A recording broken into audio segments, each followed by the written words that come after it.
چند لوگوں کی طرف سے ڈاکٹر صاحب کی آمد پر جو چہمگیاں ہو رہی ہیں وہ بحیثیت پاکستانی ہم سب کے لیے چھمبے کی بات ہے۔ یہ ہماری روایات و اقدار کے منافی رویہ ہے۔ کچھ مذہبی علماء کی طرف سے جو مسلکی تعصب کا مظاہرہ ہو رہا ہے، ان کو چاہیے کہ وہ مسلکی تعصب سے نکل کر عالمی منظرنامے اور اسلامی عالمگیریت کے تناظر میں اس معاملے کو دیکھیں۔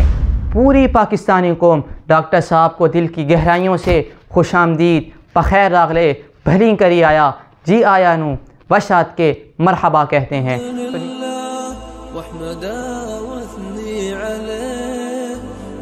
آپ سمامہ ربانی متعلم جامعہ رحمانیہ کو مکتب الرحمان سے زوم میڈیا پر دیکھ اور سن رہے ہیں۔ اعوذ باللہ من الشیطان الرجیم، بسم اللہ الرحمن الرحیم۔ هل أتاك حديث ضيف إبراهيم المكرمين إذ دخلوا عليه فقالوا سلاما قال سلام قوم منكرون صدق الله العظيم۔ وقال النبي صلى الله عليه وسلم من كان يؤمن بالله واليوم الآخر فليكرم ضيفه۔ اللہ کا فضل و شکر ہوا کہ عالمی مبلغ اسلام داعی دین جناب ڈاکٹر ذاکر نائک زیدہ مجدہم اکتوبر کے اوائل میں پاکستان تشریف لا رہے ہیں۔ ڈاکٹر صاحب حکومت پاکستان کی دعوت پر سرزمین پاکستان کو اپنے قدوم مہمون سے شرف بخش رہے ہیں۔ ڈاکٹر صاحب پوری پاکستانی قوم کے مہمان ہیں اور پاکستانی قوم مہمان نوازی کے آداب اور حقوق سے آشنا باغیرت قوم ہے۔ قرآن و سنت میں مہمان کے بہت سے آداب و حقوق بیان ہوئے ہیں۔ قرآن پاک میں جو آیت شریفہ ناچیز نے تلاوت کی ہے، اس میں حضرت ابراہیم علیہ السلام کے پاس مہمانوں کی آمد کا ذکر ہے اور ان کی تکریم کا ذکر ہے اور استقبال کا طریقہ ذکر کیا گیا ہے۔ هل اتاک حدیث ضیف ابراہیم المکرمین، اے محبوب کیا تمہارے پاس ابراہیم علیہ السلام کے معزز مہمانوں کی خبر آئی؟ اذ دخلوا علیہ فقالوا سلاما قال سلام قوم منکرون، جب فرشتے حضرت ابراہیم علیہ السلام کے پاس آئے تو انہوں نے سلام کہا تو حضرت ابراہیم علیہ السلام نے سلام کا جواب دیا۔ اس آیت سے معلوم ہوا کہ مہمان کا استقبال خوبصورت انداز میں حسین الفاظ اور دعا کے ساتھ کیا جاتا ہے، ان کو سلامتی کی دعا دی جاتی ہے۔ اسی طرح جناب نبی اکرم صلی اللہ علیہ وسلم نے بھی ارشاد فرمایا من کان یؤمن باللہ والیوم الآخر فلیکرم ضیفہ، تم میں سے جو اللہ و رسول پر ایمان رکھتا ہے اسے چاہیے کہ مہمان کا اکرام کرے۔ اس لیے ہم پاکستانی قوم پر لازم ہے اخلاقی، شرعی، تہذیبی طور پر کہ ہم ڈاکٹر صاحب کا گرم جوش خیر مقدم کریں، ان کی آمد پر ان کو عزت و توقیر سے نوازیں، ان کی تکریم و تعظیم کو بجا لائیں اور ان کے علوم سے استفادہ کریں۔ چند لوگوں کی طرف سے ڈاکٹر صاحب کی آمد پر جو چہمگیاں ہو رہی ہیں وہ بحیثیت پاکستانی ہم سب کے لیے چھمبے کی بات ہے۔ یہ ہماری روایات و اقدار کے منافی رویہ ہے اور نہ سمجھی کی دلیل ہے۔ ڈاکٹر صاحب کی علمی صلاحیت اور داعیانہ اثر پذیری سے ناواقفیت کا نتیجہ ہے۔ ڈاکٹر ذاکر نائک صاحب پرامن جد و جہد کا زبردست استعارہ ہیں۔ دلیل ان کی جیب کی کنجی، منطق ان کی باندی، مکالمہ ان کے ہاتھ کی چھڑی، برہان ان کی تزئین، خطابت ان کا ہتھیار، متانت، سنجیدگی، وقار ان کا زیور ہے۔ انسانیت کا درد ان کا روگ، انسانی روحانی بالیدگی ان کی تڑپ ہے۔ تقابل ادیان ان کا میدان ہے جس میں وہ دیگر مذاہب کے بنیادی مأخذ سے اسلامی تعلیمات کا تقابل کر کے اسلام کی حقانیت کو واضح کرتے ہیں، جس کا نتیجہ یہ ہے کہ لاکھوں لوگوں نے ڈاکٹر صاحب کے ہاتھ پر اسلام قبول کر کے دامن مصطفیٰ صلی اللہ علیہ وسلم سے وابستہ ہوئے۔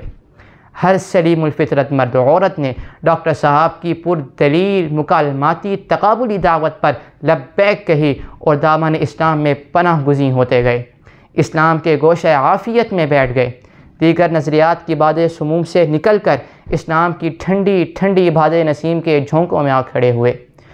لبرلزم نام نہاد انسانیت کی عیار مکار چمکتی تپتی دھوپ کو خیر بات کہہ کر اسلام کے سایہ عاطفیت میں جاگزی ہوئے، دیگر محرف ادیان کی بھول بھلائیوں سے نکل کر اسلام کے صراط مستقیم کی شاہراہ ہدایت کے راہرو بن گئے۔ اس لیے کچھ مذہبی علماء کی طرف سے جو مسلکی تعصب کا مظاہرہ ہو رہا ہے، ان کو چاہیے کہ وہ مسلکی تعصب سے نکل کر عالمی منظرنامے اور اسلامی عالمگیریت کے تناظر میں اس معاملے کو دیکھیں۔ ڈاکٹر صاحب کی محنت اور داعیانہ پرامن پراثر کام سے گھبرا کر کئی مغربی ممالک مثلاً کینیڈا، جرمنی، امریکہ نے ان پر پابندی لگا رکھی ہے۔ ڈاکٹر صاحب بھارتی شہری ہیں۔ بھارت جو سیکولرزم کا سب سے بڑا فراڈی دعوے دار ہے نے ڈاکٹر صاحب کی شہریت منسوخ کر دی ہے۔ اسلامی دنیا میں ملیشیا نے ڈاکٹر صاحب کو اپنے ہاں رہنے کی اجازت دی اور اب پاکستان ریاستی حکومتی طور پر ڈاکٹر صاحب کو دعوت دے رہا ہے۔ اب رہ گئی معترض مسلک کے علماء کی مسلکی شناخت کے حوالے سے فکر کہ ڈاکٹر صاحب کہیں لوگوں کو کسی خاص مسلک یا شناخت کی دعوت دیں گے تو یہ بھی غلط فہمی ہے۔ ڈاکٹر صاحب کا میدان مسالک کی شناخت یا چند شناختی شاعر نہیں، وہ کسی مسلک کے داعی نہیں ہیں، بلکہ وہ اصلاح احوال مسلمین اور حقانیت اسلام اور دیگر مذاہب پر اسلام کی برتری کے میدان کے شاہ سوار ہیں، اور ان کا یہ دورہ نہ تو مسلکی ہے نہ گروہی تعصب پر مبنی، وہ اتحاد اور اتفاق کے داعی ہیں۔ لہٰذا یہ حقائق جاننے کے بعد کسی بھی پاکستانی مسلمان خواہ دیوبندی ہے، اہل حدیث ہے، بریلوی ہے، اس کے لیے اس دورے پر کوئی اشکال یا خلجان نہیں ہونا چاہیے۔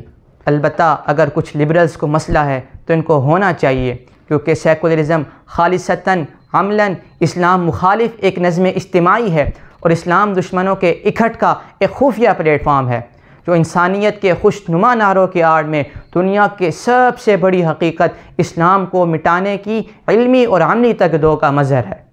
لبرلز مر تو سکتے ہیں پر یہ برداشت نہیں کر سکتے کہ اسلام پھلے پھولے۔ کائنات نے اپنے وجود پر ان سے بڑا منافق نہیں دیکھا جو زہر حلاحل پر قند کا لیبل لگاتے ہیں، جن کے ہر خوبصورت نعرے کے پیچھے اس سے کہیں زیادہ بدصورتی ہوتی ہے۔ ان کے لہجوں کے تیقن کے پیچھے اتنا ہی کھوکھلاپن ہوتا ہے اور ان کی معصومیت کے اوٹ میں اتنی ہی بھیانک شیطانیت ہوتی ہے۔ آپ اندازہ لگائیں کہ ڈاکٹر صاحب ان کے لباس میں ملبوس ہوتے ہیں، ان کی زبان یعنی انگریزی بولتے ہیں، پینٹ کوٹ ٹائی لگاتے ہیں اور اردو سے زیادہ انگریزی بولتے ہیں، جوش کی بجائے ہوش سے بولتے ہیں، بند حال کی بجائے کھلے عام بات کرتے ہیں، پر پھر بھی ان کو ایسا آدمی گوارا نہیں۔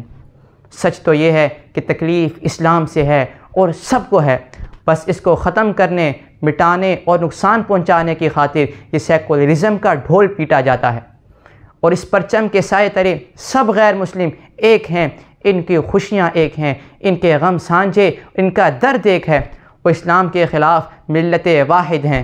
جانے جہاں صلی اللہ علیہ وسلم سچوں کے سچے صادق و امین کی لسان فیض سے بہت پہلے یہ خبر مل گئی تھی کہ الکفر ملت واحدہ۔ اگر مغربی ممالک اسلام دشمنی میں ملت واحد ہو سکتے ہیں تو اسلام کی خاطر ہم سب مسلمان یکجاں کیوں نہیں ہو سکتے؟ پوری پاکستانی قوم ڈاکٹر صاحب کو دل کی گہرائیوں سے خوش آمدید، بخیر راغلے، بھلی کری آیا، جی آیا نو، بشات کے مرحبا کہتے ہیں، اور ان کی راہوں میں محبت کی آنکھیں، عقیدت کی پلکیں بچھائے منتظر ہیں۔ ہمارے دلوں میں آپ کی محبت کے سوا کچھ نہیں، اور یہ محبت الحب للہ کی وجہ سے ہے۔ جگ جگ جئیں، قدم قدم نصرت ہو، مرحبا ڈاکٹر صاحب، مرحبا۔ اور اسی کے ساتھ اپنے میزبان ثمامہ ربانی کو اجازت دیجیے اور دیکھتے رہیے زوم میڈیا۔